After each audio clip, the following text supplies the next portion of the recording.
जय श्री बालाजी। आप सभी भक्तों को नव वर्ष की हार्दिक शुभकामनाएं। आइए देखते हैं कैसा होगा वर्ष 2024 कन्या राशि वालों के लिए। साथ ही बात करेंगे कुछ ऐसे उपायों के बारे में जो बदल देंगे आपके जीवन को।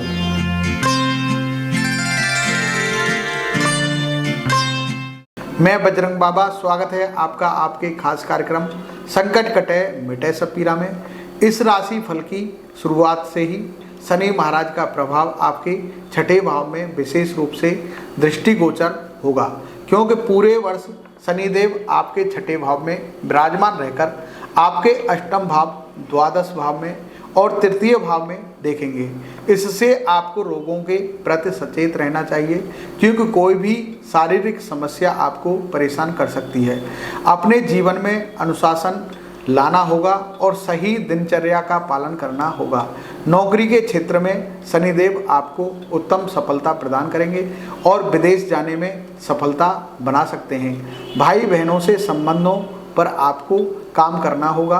वर्ष के पूर्वार्ध में यानी 1 मई तक गुरु बृहस्पति आपके अष्टम भाव में और उसके बाद आपके नवम भाव में रहेंगे, जिससे वर्ष के उत्तरार्ध में आपका धर्म कर्म के कर्मों में खूब मन लगेगा। इस दौरान धार्मिक यात्राएं भी होंगी और राशि पर बृहस्पति का प्रभाव होने से आप सही निर्णय लेने में सक्षम होंगे। आपकी संतान से संबंधित अच्छी खबर आपको सुनने को मिलेगी। संतान का जन्म भी हो सकता है। राहु और केतु क्रमश आपके सप्तम भाव और प्रथम भाव में रहकर आपके स्वास्थ्य और आपके निजी जीवन को प्रभावित कर सकते हैं। इसके लिए आपको उपाय करने चाहिए। चलिए बात कर लेते हैं प्रेम संबंधों के बारे में। इस वर्ष कन्या राशि के जातकों के प्रेम संबंधों के लिए वर्ष की शुरुआत मध्यम रहेगी। आपको अपनी भावनाओं पर नियंत्रण रखना होगा और भावेश में आकर अपने प्रियतम से कुछ भी ऐसा कहने से बचना होगा जिससे उन्हें बुरा न लगे। आपकी राशि में पूरे वर्ष केतु की उपस्थिति आपको अंतर्मुखी प्रवृत्ति भी प्रदान करेगी।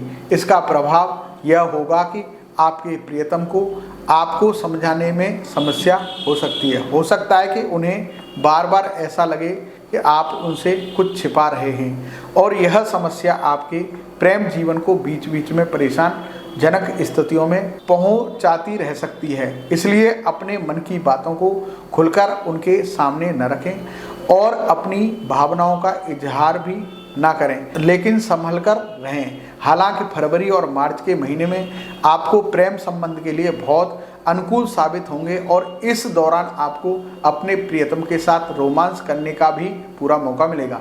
आप अपने प्रेम में आगे बढ़ते हुए खुशी खुशी अपना जीवन व्यतीत करेंगे। इस वर्ष के उत्तरार्ध में आप प्रेम की और अग्रसर हो सकते हैं और अपने प्रियतम से विवाह करने के लिए हर संभव कोशिश करने के लिए तत्पर रहेंगे। वर्ष का मध्य प्रेम संबंधों के लिए औसत रहेगा, लेकिन वर्ष का अंतिम तिमाही आपके प्रेम संबंधों को एक नई दिशा प्रदान करेगा। चलिए बात कर लेते हैं व्यापार के बारे में। यह वर्ष आपके व्यापार के लिए उतार चढ़ाव भरा रहने वाला है। राहु पूरे वर्ष आपके सप्तम भाव में रहकर आपको उम्मीद से ज़्यादा क्रांतिकारी विचारधारा का बनाएंगे और आप अलग अलग तरीके से सोचेंगे। इससे आपके व्यापार में नई क्रांति तो आएगी, लेकिन कई बार आप अपने आसपास के लोग और विशेषकर अपने व्यावसायिक साझेदार को ज़्यादा महत्व नहीं देंगे, जो बात उन्हें बुरी लग सकती है। साथ ही इसका प्रभाव आपके व्यापार को प्रभावित कर सकता है। इससे आप जितना बच पाएंगे उतना आपका व्यापार उन्नति करेगा।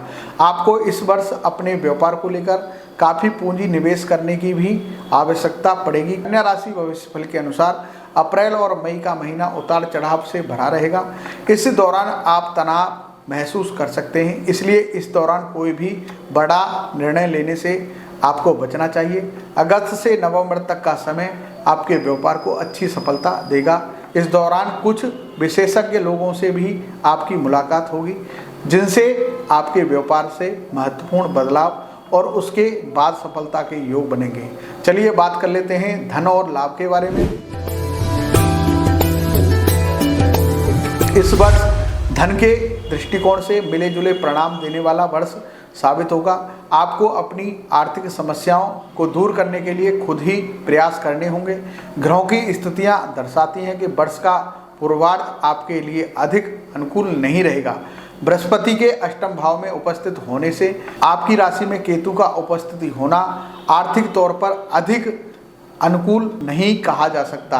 इसके परिणाम स्वरूप आपको आर्थिक चुनौतियों का सामना करना पड़ सकता है। कहीं पर भी धन का निवेश करने से पहले बहुत सोच समझना होगा, नहीं तो आपको नुकसान उठाना पड़ सकता है। ऐसे में हमारी आपको यही सलाह दी जाती है कि वर्ष के पूर्वार्ध में किसी तरह का कोई निवेश करने से बचें। यदि आप कोई व्यापार करते हैं तो उस व्यापार में भी कोई बड़ा पूंजी निवेश करने से बचें। आपको वर्ष के पूर्वार्ध में बचना चाहिए। हालांकि वर्ष का उत्तरार्ध अपेक्षाकृत अनुकूल रहेगा। बृहस्पति महाराज आपके नवम भाव में 1 मई को प्रवेश कर जाएंगे, जिससे आपके भाग्य चमकेगा। आप एक सही सोच और आगे बढ़ाएंगे और आर्थिक तौर पर उन्नति के मार्ग प्रशस्त करेंगे। शनि महाराज आपके छठे भाव में होकर आपको चुनौतियों से बाहर निकालेंगे। नौकरी हो या व्यापार, आप अपने काम को मजबूती से करेंगे, जिससे आपको अच्छे परिणाम प्राप्त होंगे और इससे आपको अच्छा आर्थिक लाभ भी प्राप्त होगा। आपको अगस्त और नवंबर के महीने में सरकारी क्षेत्र से धन प्राप्त होने के योग भी बन सकते हैं। तो आइए बात कर लेते हैं अब उपाय के बारे में, जो आपके पूरे वर्ष को खुशहाल बनाने में लाभकारी साबित होंगे। आपको बुधवार के दिन शाम के समय में किसी मंदिर में काले तिल का दान करना चाहिए। शनिवार के दिन पीपल के वृक्ष के नीचे सरसों के तेल का दीपक सायंकाल को जलाना चाहिए।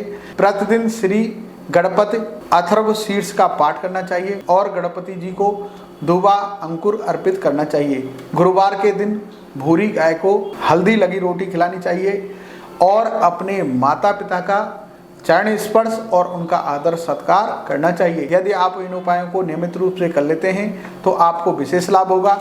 बालाजी महाराज की कृपा बनेगी। जय श्री बालाजी, जय श्री बालाजी।